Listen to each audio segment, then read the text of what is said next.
फुग्याचा त्रास किती दिवसापासून होतोय? हा ना, आता फक्त 3 महिन्यापासूनच झाला. काय काय होतं नेमकं? नेमकी म्हणजे बसायचं आणि चालायचाच प्रॉब्लेम, दुसरं काहीच नाही.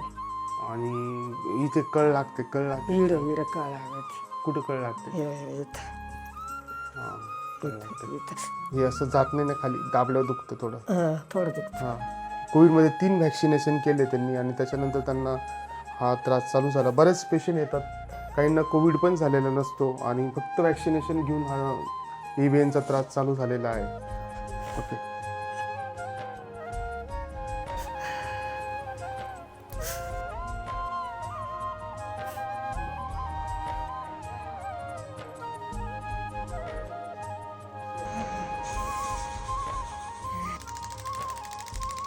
हा कमी झालं आता? हा बरं वाटतंय? हा